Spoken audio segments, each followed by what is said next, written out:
morning guys, and today we are going to learn our next English speaking rule। और इस rule का नाम है रेडी टू, जिसका मीन्स क्या होता है तैयार। जहां भी हिंदी सेंटेंस के अंत में क्या आएगा तैयार, जैसे नॉर्मली मैं आपको कुछ एग्जांपल्स बताता हूँ। मैं पढ़ाने के लिए तैयार हूँ, है ना। आप वीडियो देखने के लिए तैयार हो, वह सीखने के लिए तैयार है। इस तरह के सेंटेंसेस जहाँ हिंदी सेंटेंस के अंत में क्या आता है तैयार, हम उसके लिए रूल्स पढ़ते हैं रेडी टू। और गाइस हम इसे तीन टेंसेस में पढ़ेंगे। प्रेजेंट जहां पर हिंदी में होगा इसका मतलब तैयार है, पास्ट जहां हिंदी में आएगा तैयार था, और फ्यूचर जहां हिंदी सेंटेंस के अंत में आएगा तैयार होगा।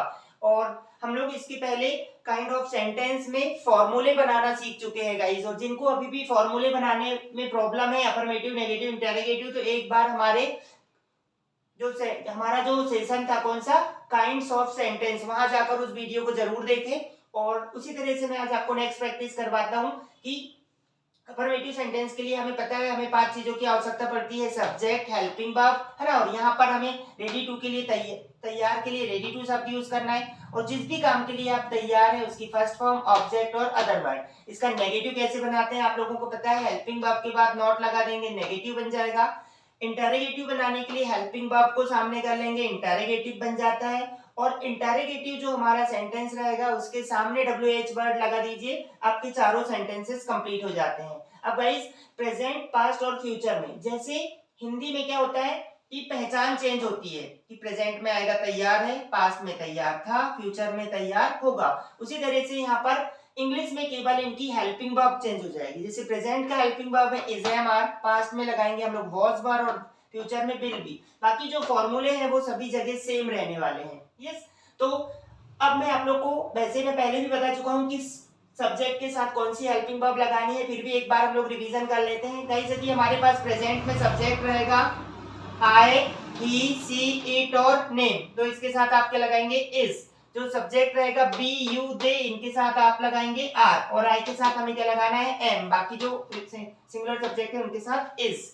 नेक्स्ट हम लोग देख रहे हैं पास्ट में हेल्पिंग वर्ब, तो पास्ट में आई, ही, सी, इट, नेम, जो कि ये सिंगुलर सब्जेक्ट है तो इनके साथ वॉज, बी, यू, दे, इनके साथ लगाएंगे हम लोग वर।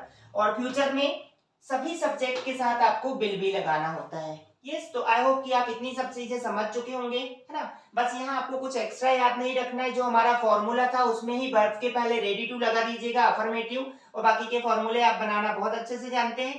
पहचान याद रखनी है, प्रेजेंट की तैयार है, पास्ट की तैयार था, और फ्यूचर की तैयार होगा, और तीनों की हेल्पिंग वर्ब। जैसे मैं आपको यहाँ एग्जांपल के थ्रू कंपेयर करके बताता हूँ। जैसे मैंने यहाँ एक एग्जांपल लिखा है, देखिए, मैं आने के लिए तैयार हूं। मैं मीन्स आई के साथ हेल्पिंग वर्ब क्या लगाओगे आप एम, और रेडी टू आने को बोलते हैं कम, तो क्या हो जाएगा I am ready to come.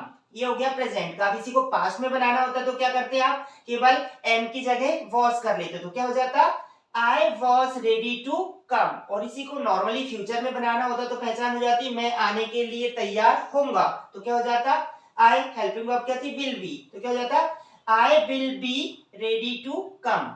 तो इस तरह से हम लोग प्रेजेंट, पास्ट और फ्यूचर में रेडी टू को यूज करेंगे, है ना। जैसे एक एग्जांपल देखिए, पूरे चारों फॉर्म में भी मैं आपको बना के दिखाया हूं कि मैं आने के लिए तैयार हूं, I am ready to come, मैं आने के लिए तैयार नहीं हूं, I am not ready to come, क्या मैं आने के लिए तैयार हूं, am I ready to come, मैं आने के लिए तैयार क्यों हूं, why am I ready to come. अब इसी को पास्ट में करना होता है, मान लीजिए कि मैं जाने के लिए तैयार था, तो क्या होता, मैं बोले तो आई के साथ हेल्पिंग वर्ब पास्ट में क्या लगती वॉज, रेडी टू कॉमन है, जाने को बोलते हैं गो, तो क्या हो जाता I was ready to go, मैं जाने के लिए तैयार नहीं था, I was not ready to go, क्या मैं जाने के लिए तैयार था, was I ready to go, मैं जाने के लिए तैयार क्यों था, why was I ready to go.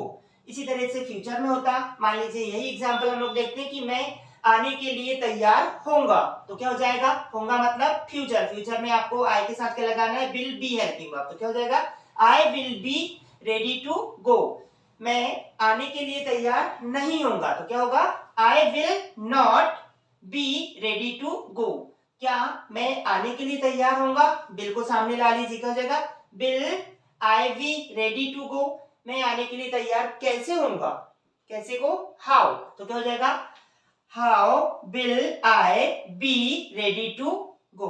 तो इस तरह से हम लोग रेडी टू को यूज करते हैं प्रेजेंट, पास्ट और फ्यूचर में हम ना। और एग्जांपल्स में आपको कंपैरिजन फॉर्म में याद करना सिखाता हूं। कैसे, देखिए मैं लिखने के लिए तैयार हूं, तो क्या हो जाएगा I am ready to write. तो इसी को पास्ट में बोलना कि मैं लिखने के लिए तैयार था, तो कैसे बोलेंगे I was ready to write. Future में कि मैं लिखने के लिए तैयार होऊंगा, I will be ready to write. Okay, तो इस तरह से ये होगा प्रेजेंट, पास्ट और फ्यूचर में। तो मैं आपको पहले ही कंपैरिजन करा चुका हूँ गाइस कि बस फॉर्मूले सभी के लिए सेम है। आपको प्रेजेंट में केवल आइडेंटिफिकेशन और हेल्पिंग वर्ब याद रखनी है, उसी तरह से पास्ट में उसका आइडेंटिटी की तैयार था और वॉज वर्ब तैयार होगा एंड विल बी।